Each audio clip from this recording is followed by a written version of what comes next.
two, one. We are live here, Paula. Good morning. Good morning, Victor. Thanks for having me here. It's lovely to have you here on a Monday morning. It's a little bit chilly, rainy day, but we desperately need this in Barcelona and the rest of Spain because we're going through a drought. And I just wanted to take a moment to say, we're really thrilled to have you here on Metropolitan. We're always trying to add value to the international community by bringing people who are leaders in our community doing really cool stuff. And it was fantastic getting to know you and understanding what your book is about and hearing a little bit about your story. So I'm thrilled to be able to offer this to our community today. Do you mind? Do you want to just get right into it? Get right to it. Good. Well, Okay. Well, let's and start off. Can you give us thank like you, Victor. Yes. uh, sorry, can you give us a 30-second introduction to yourself? Tell us Yes. about you. Okay. I met you. Thank you so much, Victor, for having me here. Well, I am trying to change people's lives one brain at a time. I always say that because I had some issues actually from my personal experience that actually led me into a road of mental illness. And actually, I had to do everything on my own. Emerging, like I said in my book, it's called Emerge. My very first book that I did about that, about how to come out of obstacles in life that they actually many people think that obstacles are problems and they're bad things, but they're actually good for you. So that's what I speak about in my social media everywhere I go. Excellent. And why did you decide to study neuroscience and start writing about it? If you can give us a little bit more information about what you went through. Yeah, long story short, because it's a long story. I actually, like I told you, I had some issues with mental illness, and I decided therapy was not great for me, because I didn't want to go back to the same issues and speak about it. I just wanted to move on. So what I did is that I just started digging in neuroscience. That was a long time ago when, neuroscience was not even in fashion like it is today. So I started digging on that, learning, just going, to some mentors and people who are into a neuroscience world. And I saw there's so many tools that you can use in your mind only, holistically. I didn't need any drugs because I personally don't like taking, drugs for mental, illness or that. So I wanted solutions that they were practical, that they work with my life as a mom of two kids, a CEO, all of that, that they could help me. And I developed a whole program, about this that's called Neurofit. And I help people with that right now. And that's what I started writing too, because writing is part of healing. Journaling is a big part of, healing. So I started writing, just books, journals, and all of these. And then I decided, hey, there's so much value in these journals about my story. So I just decided to write a book that says, some of these tools that I use that they're really good, to help people in those moments. That's how So I when you're started. saying journaling is it's an important part of the healing process. What does that really mean? What does journaling mean for people who aren't quite sure? Where is that? What does journaling mean to you? Oh, journaling. Journaling, I call it, is like dumping your feelings on paper. That's what it is for me. So whatever you're feeling, just dump it, You gotta let it out because your brain is a lot like that. You need to let out and move on, and let go of things that they're stopping you or blocking you. So journaling is a great way to do that because once you get it out of here and you put it in paper, your brain thinks you're letting things out. It's like venting out in a way, your problems. Okay. And so you're journaling, you transformed your journaling into your first book called Emerge. Yes. My Okay. first book of Emerge was my personal experience. It's very personal. But I also have tools and interviews with professionals that they help me and they came to me in this journey, that I had. And so I can put their wisdom in the book too, because I wanted to, only not just to be my personal story, but people to learn what I did, so they Okay. can replicate the same journey. And can you give us a little bit more about what were you doing from a career standpoint when you started to have this journey that kind of transformed your life? Well, I was actually in the Silicon Valley. I was working with tech companies. I worked with all my life, consulting tech in the tech world. And I was working with many people at the point where I came and started losing hearing. And when I was deaf, I was actually in the middle raising money for a new company, a new tech company that later on I had to sell because of all these issues that I had, because I couldn't continue with the same journey that I had. I see. Okay. Yeah. And can you talk to us about how your journey has changed since you wrote the first book, Emerge? My journey changed in so many ways. It was like a 360 change.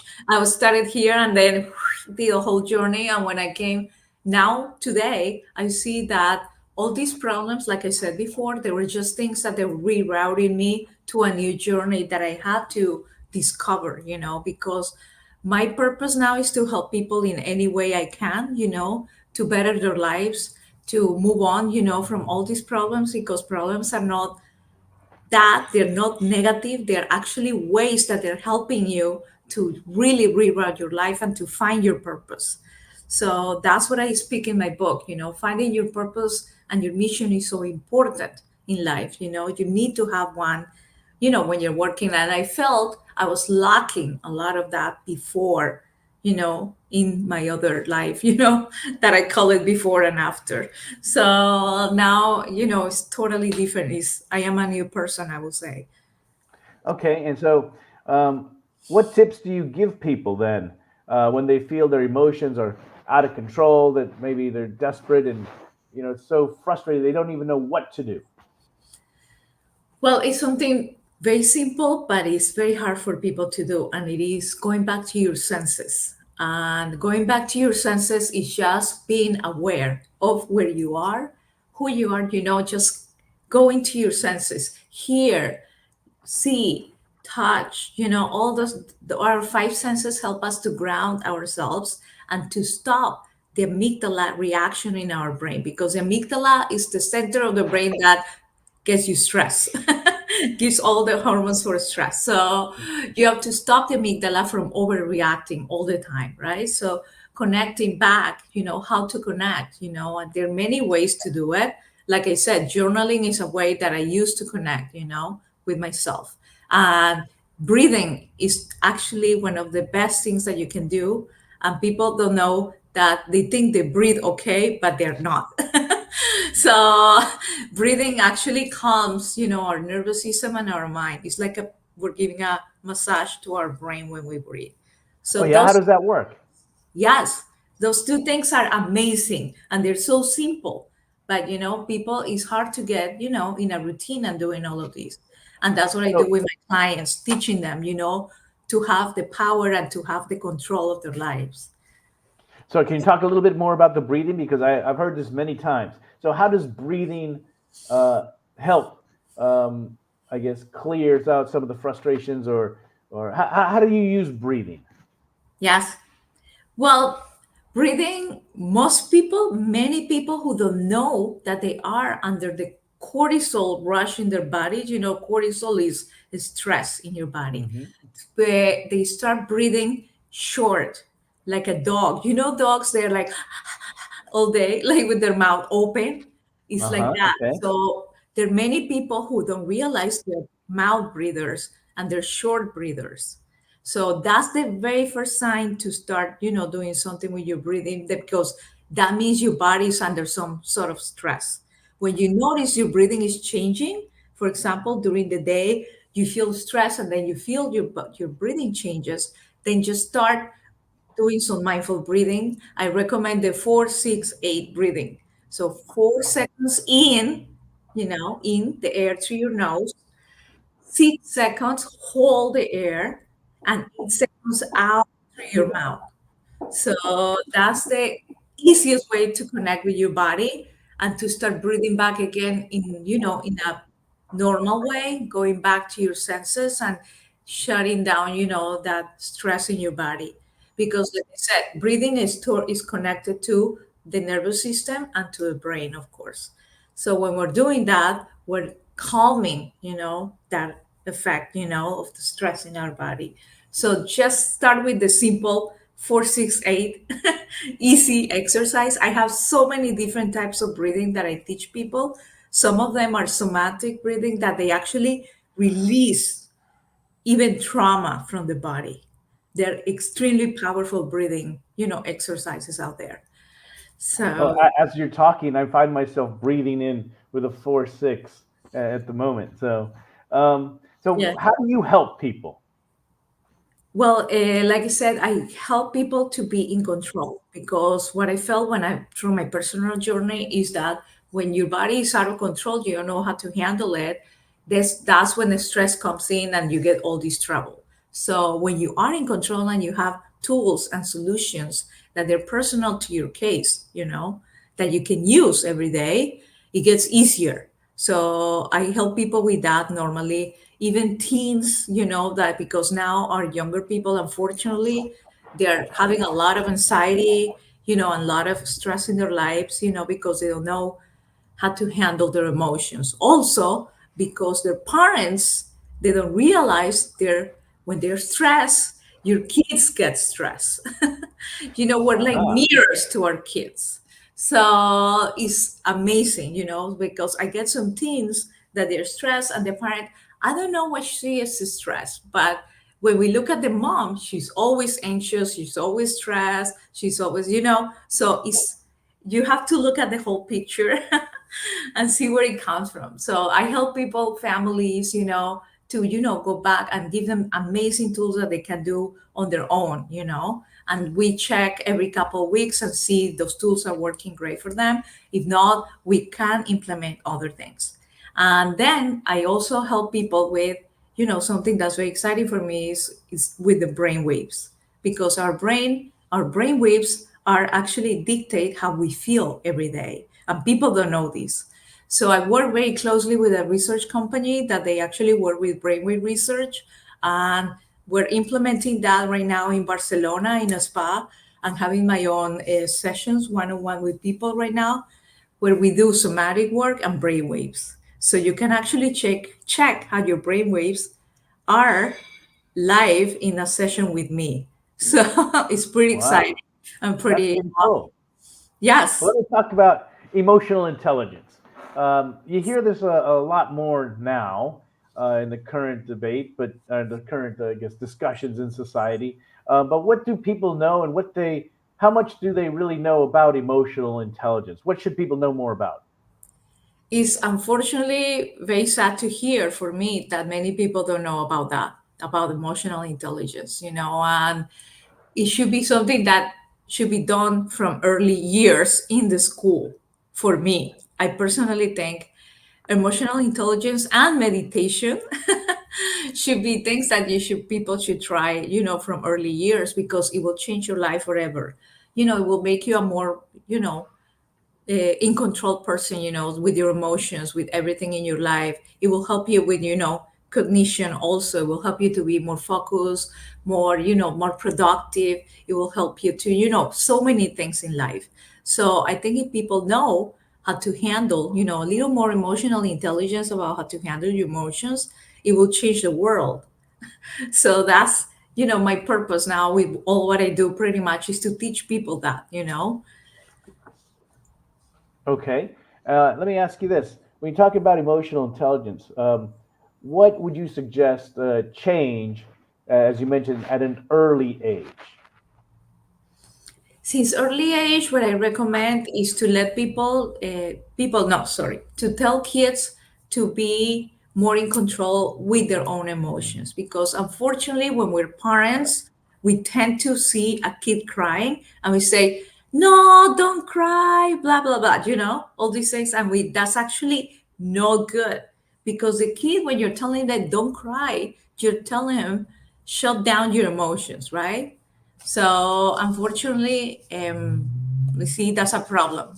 So when I'm sorry, let me see, and when people do that, they are actually telling their kids, not to be aware of their own little emotions. So that's a big problem, and I think we have to let kids be kids and deal with their own emotions in a healthy way. If they have to scream, if they have to cry, just let them do that, because those are things that you accumulate in your body, and they turn into a stress later on, and they turn Okay. into dysregulation later on. So those kids grow up to be adults that they don't know how to handle their emotions because their parents would not let them handle them properly. I So see. So yeah. there's a lack of validation of what they're feeling, and Yes. so they have to keep it, and it can cause, I guess, psychological trauma, which leads to the next question that I have. How does trauma manifest itself? How does trauma affect how we see the world? Well, imagine like if you're wearing sunglasses all day, right? You see the world in a different way. You see through the sunglasses. So trauma is a little bit like that. Like if you had sunglasses on all day and you're seeing the world differently in other colors, in other, shapes. So trauma actually, unfortunately, when we expect somebody to react in a certain way through Uh, problems, but people with trauma, they react in a different way based on the trauma. So the trauma pretty much is managing in the background their world, and their perception of the world, their problems, people, everything around that person. So it's very, if you don't handle your own trauma, it's going to affect everything in your life, all the decisions that you make, your work, your family, everything around you. I see. Okay. How do you think people can work better, more effectively, a better version of themselves? I think, like I said, just using easy tools that you can, manage yourself in your family, at work, anywhere you can, incorporate those little things every day. It makes a huge difference. There's small little changes that at the end, it's like a snowball that's gonna start growing and growing, and you're gonna feel a difference later on. So it is not something that like a magic wand that you can just say, hey, Liz, you're ready to go. No, it takes time because our brains actually take a lot of repetition. That's how they work. We have to repeat things to install them in the brain like a software that you're installing your computer, right? Here. Uh, So if you don't keep doing that continuously, your brain is gonna, stop doing it. So we have to give them the same things every day, the same work, the same, positive mindset, all of these things that you can do, and the tools with somatic, to get in your body, all of these things that are important to do every day so you can feel your best version. You can be productive, you can be the best father, the best mother, whatever you are in your life, you can be the best version of that, if you work on yourself. okay.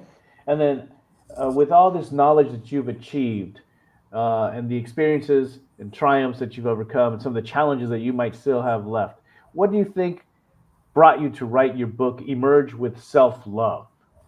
Yeah, I decided to, like I told you, my first book was about just me called Emerge, but I decided to write about Emerge with self love. Why? Because self love was actually the foundation of many things that I did in life. Because when I lost my hearing, I was dealing with a lot of insecurities. I was feeling like nobody's gonna love me, nobody's gonna like me, all these things.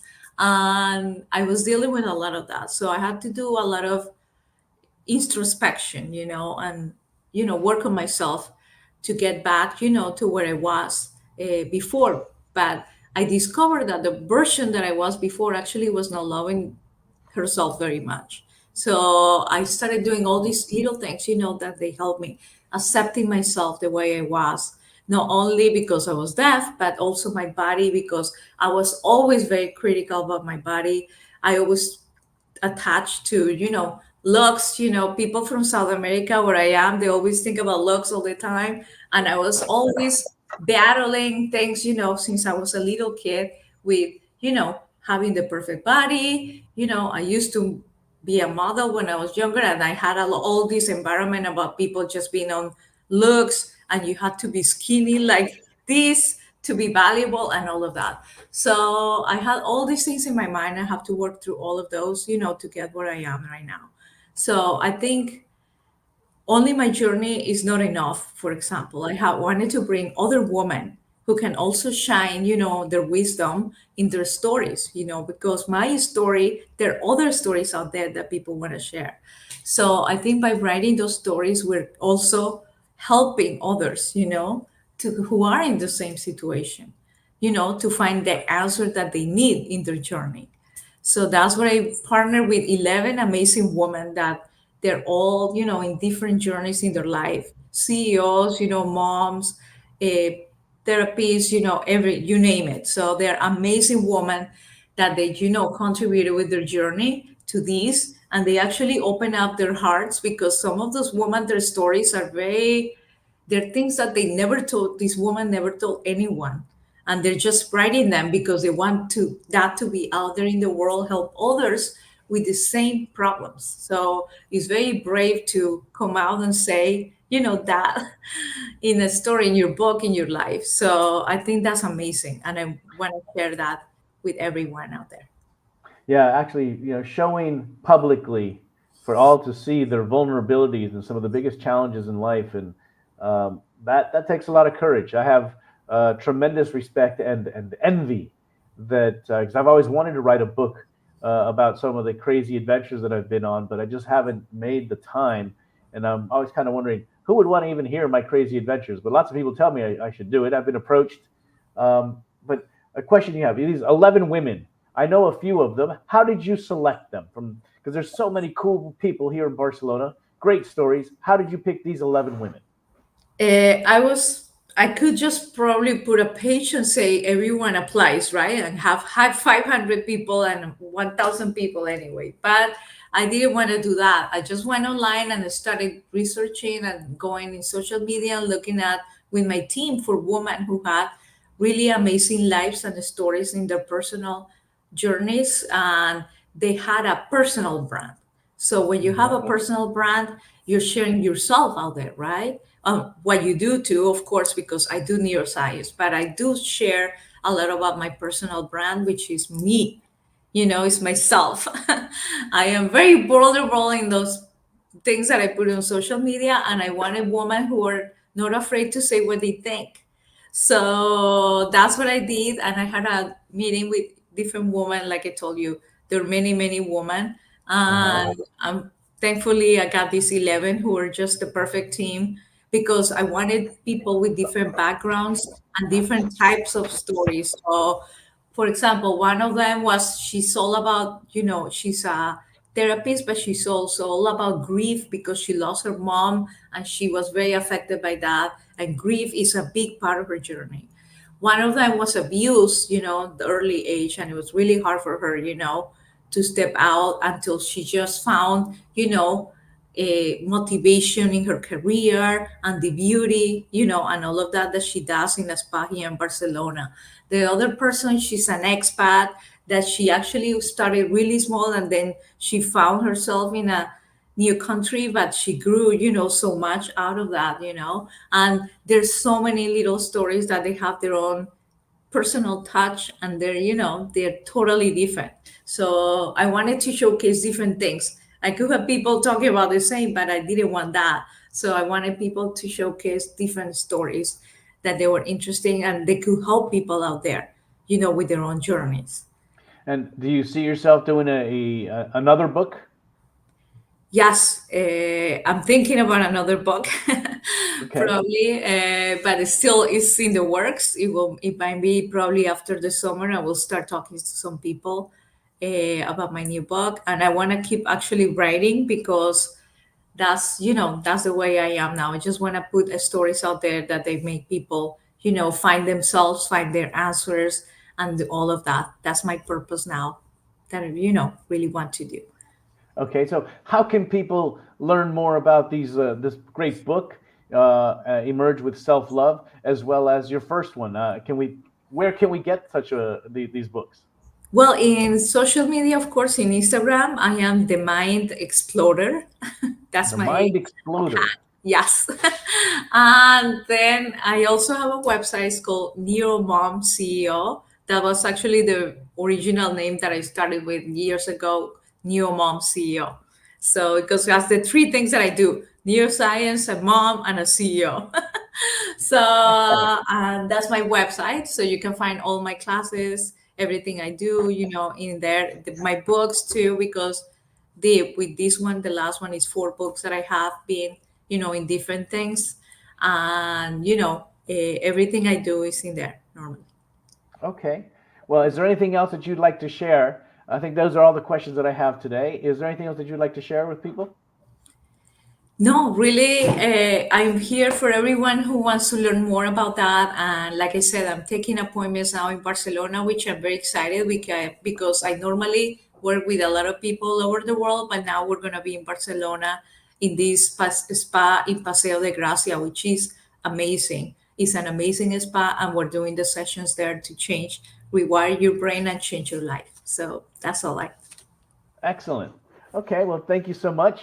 And as always, we like to make sure that we're adding value. And I love the that you were so, I guess, authentic in sharing us with us part of your journey, your something a difficult part of Thank your life that you. you went through, how you, I guess, navigated through it, came out ahead by journaling, and now you're sharing a lot of this knowledge that you've gained with other people who are actually struggling in their lives too. So I'm very envious of you of what you've been able to achieve, and I applaud it. And we're big supporters here for the expat community who's chosen to move to Barcelona, make it their home, and in particular, women who have great things to share and sometimes don't get the ability to do it with bootstrapping, and there's so much competition. I really appreciate you sharing this stuff with us today, Paula. If we can help you in any way, don't hesitate to give us a call. We'd love to see you here. Maybe we can do an event together and promote your book and that of the other women that shared, I guess, the co-authors with you. Yes, thank you so much, Victor, for having me here. It's a pleasure to help you and the expat community, because I'm an expat myself. So I love that. Okay, excellent. Well, thank you. I think that's all for today, and I look forward to seeing you soon. Thank you.